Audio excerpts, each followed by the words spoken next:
Maswera sei muri yeZimbabwe. Tinokuchingamidzai zvekare kune chimwe chirongwa pano paZim Facebook Secrets and Confessions. Matodzoka here kuchechi chimbondikandiraiwo malikes nekukupostiraiwo ka maconfessions nemusi wesvondo. Iyi yava episode yenumber 2. Chimbondipaiwo malikes. Rekedzai tibva tapinda mumamessages edu atadzoka takakubatirai. Pane vamwe vanzvadzi vedu avo vari kuti vari kuCape Town. Hanzi makadi zvenyu mukoma, ndinokumbirawo kuti munge muchindipostirawo nyaya yangu makaviga chitupa changu. Ndokudawo kubvunza kuti kana kuri kunzi tikatanga kudzifambira nyaya idzi tinotangira papi? Hazvizo involve politics mukati here tikazonyudzwa? So zvakaitika mukoma ndezvekudai. Brother yangu akatanga kutaura nyaya idzi, it was last year, tikamutomutsiura apo patakasangana kumusha. Saka pose apa mafone numbers ake ainge asiri kuita, tainge tisiri kuzviziva kuti akatoendawo kumhiri kwemakungwa. Saka paakazosendera message achiudza amai kuti ainge ava kumhiri kwemakungwa, mukoma takatofara kutoita kabrai kutopembera, because tainge tava kuti umwe wedu sezvo ava kumhiri kwemakungwa zvinoreva kuti kuendawo kwedu tainge tichitofara tisingatozivi kuti brother yangu atori kuhondo. They was still undergoing training, but ainge ambori musoja. Ndokubva achizotiza, akatiza kubva muarmy akauya muSouth Africa mainge muri mugore ra2012. Haana kuzombodzokera futi kumusha because ainge achitya kuti anozosungwa sezvo ainge ambori musoja. Akatiza ainge ari iye neimwe best friend yake. Saka vakaenda vari vose. Paakaudza amai kuti ainge ari kuEurope, takazobvunza mama kuti kuEurope ari kuti ari nechekupi. Ainge asingadi kuti anga achitaura kuti ari kuUkraine, akangoti ari kunonzi kuDonbas. Tikati kuDonbas ndekupi ikoko? Saka mukuzotanga kuzoita tsvakurudzo ndipo patakabva tachizoona kuti ainge atori kuUkraine, uko kuri kunzi kuri kutsviriridza hondo yakanyanyisa kunonzi kuDonbas. Takabva tachizotaura naye.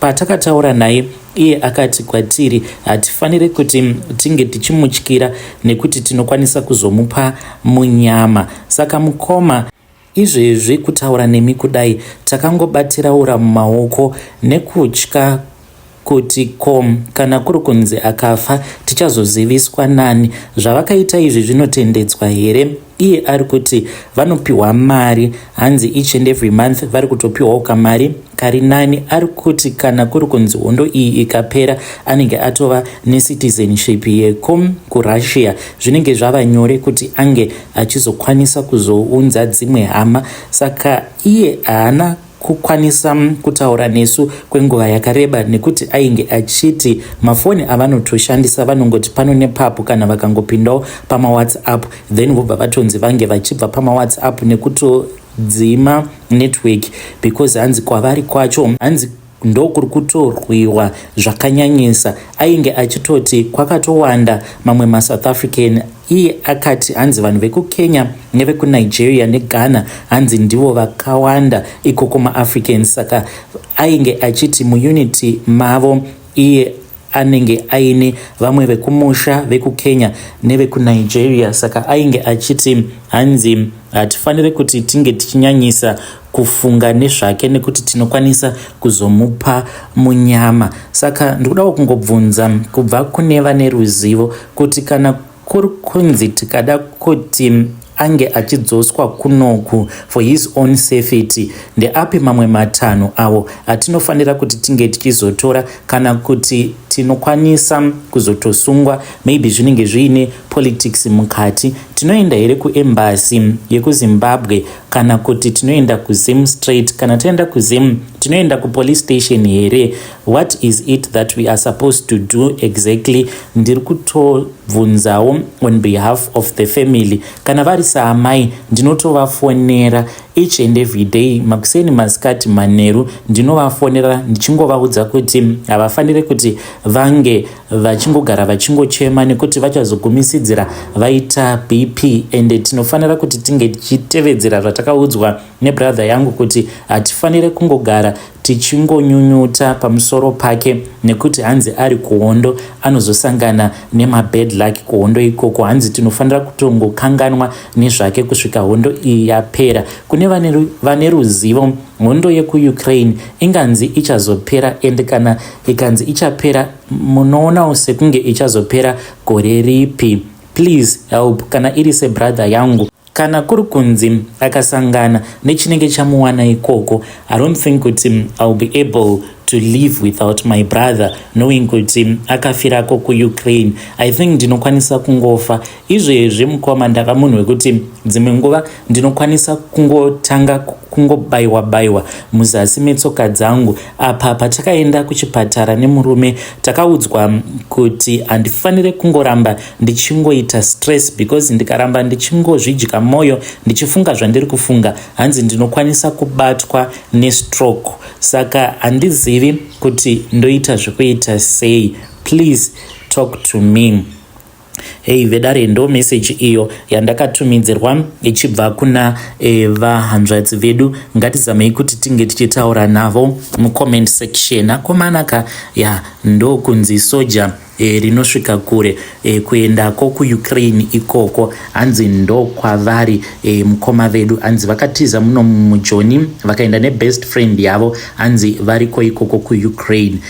This is very scary, but let us try to speak with our sister. Vari kubvunza kuti munozvifambisa sei kana muine hama yenyu inenge yaenda kunojoina army kune imwe nyika. Hanzi do you report him? Kana makwanisa kuripota, will the Zimbabwean government bring him back to Zimbabwe? Hanzi zvinofambiswa sei? Ina handionese kunge zvingashanda izvozvo kuti mumhangarira then obva achizounzwa negovernment yeZimbabwe to Zimbabwe, munokwanisa kuzotovapinza busy. Hamenewo kuti munozvionawo sei nai vedare? Maybe tingati ichoisi yavo kusarudza kuenda kuUkraine, sezvo vainge vagara vatori musoja nechekare. Maybe that is what he wanted, but let us try to speak with our sister kune avo vanoziva kuti zvinofambiswa sei. Hanzi hazvizoinvolve politics here mukati kana tikada kudzifambira nyaya dzakadai. Regedzai tibva taenda panyedu inotevera. Kana uri munhu anofarira kushandisa maherbs nemamwe mahome remedies, you have to listen to this confession iyo yandakatumidzirwa. Hanzi makadi zvenyu mukoma, ndinokumbirawo kuti munge muchindipostirawo nyaya yanguwo makaviga chitupa changu. Ndakaitawo mari, pandakaita mari mainge muri mugore ra2017. Saka mugore ra2017 ndainge ndichangobva mukurambana nemurume wangu uyo wandainge ndakabva naye kuZimbabwe, tikauya tikatanga kugara muno muSouth Africa. Ndainge ndichishanda as a maid. Murume wangu iye ainge achiitawo zveplumbing, saka ainge achishandira umwe murungu. Vakazonetsana. Kunetsana kwavakaita, murume wangu aifungidzira kuti kana akatanga chikambani chake zvichabva zvachizoita right, but zvinhu zvakabva zvachizowedzera kuoma. Semunhu ainge asina kujairawo nhamo, ndakatanga kungogara ndichinetsana nemurume because ndainge ndisina kuzvijairawo izvi zvenhamo. Saka tainge tichingogara tichingotukana nguva dzose inini nemurume wangu. Saka takazosvika pakurambana because ndakaona kuti ndainge ndisingachakwanisi kuramba ndakagarira nhamo. Ndikataura nemuIndian wandainge ndichishandira, ndakamukumbira kuti ange achizorambidza murume wangu kana kuri kunzi anenge auya kuzondiona. Ndikabva ndachizotanga kuita zvemaboyfriends akasiyana siyana nemurume, tikabva tachizotorambana totally. Saka tarambana kudaro, ndakabva ndachizonotanga kungotukwa nemurungu ndichishungurudzwa because ainge ava neumwe maid muSouth African uyo waainge akatsvaka. Maid uyu ainge achimboshanda kuhardware, saka sezvo mudzimai wake ainge ava nemwana, akabva achizoti ainge achifanira kuti ange achizouya achizondibatsira. Basa rangu rainge riri rekuchengeta vamwe magogo vainge vari vechikuru, vainge vari amai vemukadzi wemuIndian wandainge ndichishandira. Saka ndivo vandaingoswera ndiinavo kuvabikira zvokudya uye zvakare nekungoita mamwe mabasa. Saka ndainge ndava kuonekwa sekunge ndainge ndisiri chinhu pamba ipapo, ende ndainge ndakatotorerwa mbedha nezvose izvo zvavainge vakambondipa because ndainge ndichigara pabasa. Vakabva vachizongovaka karumu kainge kari kadiki. Karumu aka ndokaichengeterwa futi matools, ndimo mandainge ndichirara zvekare. Apa musikana muSouth African wandainge ndichishanda naye, iye ndiye akabva anzi anga achipinda muroom iyo yandainge ndichishandisa. Room yacho yainge itori neTV, fridge and everything. Apa inini ndainge ndava kutongotambudzika, ndakambozvishingisa ndikazviudza kuti kuno kubasa, but tritirwo acho andainge ndava kuitwa ainge achirwadza. Mufunge zvenyu. Ndopa ndakabva ndachizopinda mune rimwe group. Ndakati ndapinda mugrupu imomo ndipo pandakabva ndachizoona kuti mainge muine MaRemedies akasiyana siyana, kana uine murume waunenge uchida zvakangosiyana siyana. Saka inini dambudziko rainge riri pandiri, mari yangu yandainge ndichipiwa ndainge ndisingaoni kushanda kwayo, ende chimwe zvechainge chokonzeresa yainge iri nhau yekuti pay yangu yainge yakadzikiswa. Ameno kana makambozvinzwawo mukoma kuti unotanga uchapiwawo salary yako yakanaka, then murungu wako obva akuudza kuti basa rako rava shoma, saka ndava kukupa pay shoma. Apa achitozviziva kuti kwekuenda hauna ende uchangoramba uchingomushandira. Saka pandakaona kuti pay yangu yainge yaderedzwa, ndakabva ndachizotanga kushandisa MaRemedies emumagrupu, kunwa weti, kugeza neweti, vana Jace Fluid, vana Colgate, mazai, kupwanyira mazai mbaketi obva wageza makuseni paunenge wava kuenda kubasa, kushandisa malucky oil nemimwe mishonga iyo yandainge ndava kutoita zvekutotenga kubva kuna Sangoma vemunomu muSouth Africa. Saka Sangoma uyo ainge ari admin, ainge ari muSouth African, ndiye ainge achitibatsira pane zvose izvo. Kana kuri kunzi paMaRemedies awo aanenge anyora unenge usingakwanisi kumawana kumashops, waizoita zvekutenga kwaari then obva achizokutumidzira necourier. Saka ndakabva ndachizoona imwe remedy iyo yainge akati this remedy kune avo vanenge vachida kuishandisa it is full proof, but munofanira kuti munge muchizotevedzera zvose zvandichakuudzai paremedy yandiri kuda kuti ndinge ndichizokupai. Wakazoti wava usiku after work hours, ndipo pandakabva ndachizoenda paFacebook mugrupu riya ndikabva ndachizoona kuti ainge atonyora zvose zvainge zvichidiwa paMaRemedies. Saka ndakaona kuti painge pakanyorwa kuti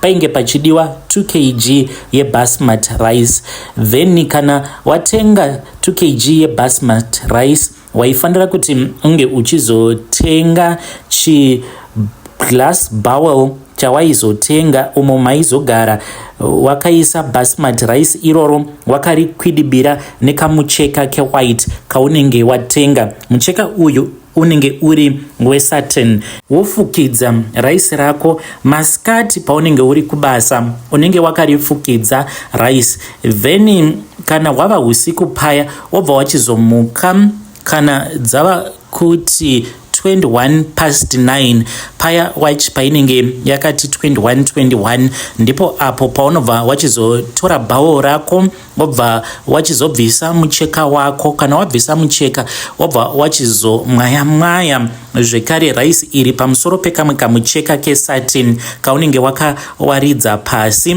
wakapfugama usina chaunenge wakapfeka, asi wakapfugama kudaro unenge wakavhura makumbo, wakaisa zai pakati pemakombo ako, wotora rice rako wobva waunganidza. Kana waunganidza rice wobva wachizotora mari, ingava iri 100 rand, wobva wachizoisa mari yako pamusoro perice riya, wobva wachizotanga kumwaya rice pamusoro pemari, wobva warara zvako. Ende kana waenda kunorara unenge usingafanire kuti unge uchifuga kumbezi. Ndo zvandakaita izvi kwemazuva 21 ndichitevedzera nzira dzose idzo dzatainge tichinzi taifanira kuti tinge tichizotevedzera nemazvo, uye zvekare ndainge ndichiavoida murume uyo wandainge ndichidanana naye zvekuti iye ainge ava kutoti hauchandidi, maybe une umwe munhu uyo wawava kufambidzana naye. Ndokusaka ndava kuti kana ndikakufonera ndikakuudza kuti ndiri kuuya kuzokuona unenge uchingoita sekunge munhu ungori busy, but ndaimuudza kuti ndainge ndisingafili zvakanaka and ndainge ndichida kuti tinge tichimbomira. Saka after 21 days mukomanashe, that was when I received the most terrible news that I had never received in my life. Ndopa ndakabva ndachizoudzwa kuti mwana wangu ainge angodonha apo paainge ari kuchikoro, ainge atoendeswa kuchipatara. By then ndakaenda kubasa mukoma, dzakati dzichingonoti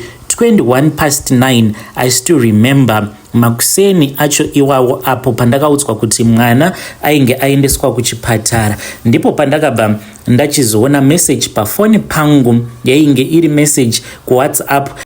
Ndainge ndichifanira kuti ndinge ndichienda kumusha, hana yangu yakarova because pandakangoona message yekuti kasi kai sisi huyai kunoku, zvinhu hazvina kumira zvakanaka kuno, mwana arwara. Ndakabva ndatoziva kuti mwana wangu ainge afa. Saka ndakabva ndachizoenda kurumu kwangu mushure mekunge ndaudza muIndian wandaishandira kuti ndainge ndichifanira kutoti ndinge ndichienda kuZimbabwe because mwana wangu ainge atori kuchipatara, ainge adonha ari kuchikoro. Saka akazondipawo mari yekuti ndinge ndichikwanisa kukwirawo bhazi because ndainge ndisitorina kana cent at that time. Ndakabva ndachizoti ndichirongedza, ndopandakaona kuti mubhawel mamuya mainge musisina rice. Ndikabva ndaona kuti mainge muine mari yainge irimo, ndakaona kuti mainge mungori nema-US dollars. Ndakabva ndachizobvisa kamucheka kaya, ndikabva ndaona kuti mainge makazara nemari ma-US dollars. Ndikabva ndatanga kuverenga mari iya.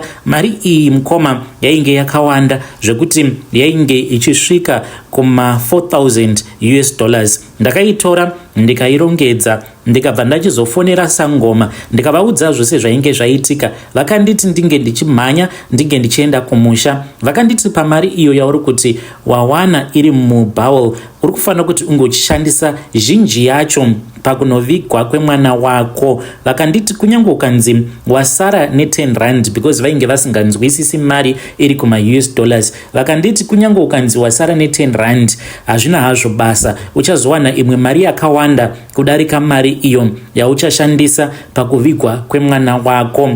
Ndakabatana naX tikabva tachizoenda kumusha. Saka mwana iye ainge ari kumba kwasisi vangu kuHarare, ndiko kwaainge achidzidza.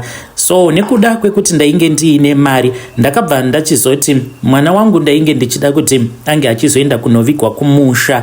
Apa X ainge achitoti iyewo haatorina kana senti. Ndikati ndichatsvaka vanhu vanondikweretesa mari, ndichazovadzosera mari dzavo kana ndava right. Saka mari ndainge ndagara ndiinayo. Ndakatenga kofini rangu mukoma rainge richidhura, ndikabva ndahaya motikari nemabhazi ende ndakashandisa mari yakawanda. Kumusha mukoma vanhu vefuneral service vakasvika vakanoisa matende, uye zvekare painge pachitojigiwa kuita sekunge pamuchato because ndakati pange pachiurawa mombe. Vanhu vaisarudza kudya zvavanoda kudya, angava ari manhuchu, raisi, sadza, madrinks awa ko icho chingwa. Vamwe vaitoba magroceries awo atakatenga muHarare. Vazhinji vakaba vakaenda nemagroceries kudzimba dzavo. Saka hama dzangu padzainge dzava kuda kuti tinge tichifamba tichinotora zvinhu izvo zvainge zvichinzi zvainge zvakabiwa nevanhu vemunharaunda avo vainge vachinzi vainge vakaba magroceries atainge takauya nawo. Ndakanzwa voice rakati kwandiri zvisiye zvidye, ndiko kuti zvinge zvichitakurawo mweya wejambwa nerushava-shava. Ndikabva ndaudza hama dzangu kuti ndainge ndisingadi kuti pange pachizoitwa zvemhirizhonga because ndainge ndarasikirwa nemwana, saka chikafu ndainge ndisina kana basa nacho. Zvadaro mukoma ndakazodzoka kuSouth Africa, ndainge ndisina hangu mari yakawanda. Pandakadzoka I still remember kuti pakamari kandainge ndasara nako, chandakakwanisa kuita ndechekuti ndakatenga tiketi rebhazi uye zvekare nekuzosvika kuno kuJoni ndichizotsvaka pekugara because kubasa ndakatoona kuti it was a waste of time. Ndainge ndisingachadi kuramba ndichienda kubasa because sangoma vainge vakandiudza kuti ndainge ndichazoita mari yakawanda yemuwando. Chandakangonoita ndechekuti ndakanotora hembe dzangu because chandainge ndichida dzainge dzisiri hembe asi rainge riri bhawo riya nekuti ndimo munobuda mari yacho. Ndakasvika ndikataura nemuIndian wandainge ndichishandira, ndikamukumbira kuti ange achimbondipa at least space ndikwanise kumbohila because ndainge ndarasikirwa nemwana wangu. Nekuda kwechimiro chandainge ndinacho akatozviona kuti munhu uyu ainge aine stress ndikabva ndatanga kugara mulocation. Ndakamirira zvekare dzimwe 21 days mushure mekunge mwana wangu abva mukufa, ndikabva ndachizotanga kuona mari irimo mubowel. Ndikazobuda mulocation ndikabva ndachizotanga kugara kumasuburbs. Pari zvino ndinogara ku4 ways. Handina hangu imba muno muSouth Africa, ndinotoitawo zvekutorenta, but a beautiful mansion. Yo, vedare ndo message iyo yandakatumidzirwa ichibva kuna vanzvadzi vedu. Ngatizamei kuti tinge tichitaura navo vanzvadzi vedu ava mucomment section. Strange things indeed they do happen in this world. Hanzi vanoroja kunonzi ku4 ways, hanzi vanoroja mansion. Ndakavabvunza kuti munogara imba yamunoroja mari, vakangoseka vakati ini per month hanzi mari yavanobhadhara it is close to 58,000 on a monthly basis. Nekuti hanzi kwavanogara kunodhura. Naimi imba yekuti unobhadhara 58k inenge yakambokura sei? Ya pakaipa. Asi vakachekeresa mwana wavo. Mari yavainayo imari yakabva pakuchekeresa kwavakaita mwana wavo. Ngatitaurei navo vanzvadzi vedu ava mucomment section. Hanzi zvakabva paMaRemedies epaFacebook. Vakaitawo zvekutevedzera maRemedies epaFacebook. Kana kuri kunziwo nemiwo makambotevedzerawo maRemedies epaFacebook, then mukabva machizoona life yenyu ichishanduka, kana kuti pane zvinhu zvakaitika zvainge zviri bad, you can come to my inbox and you share with us your side of the story.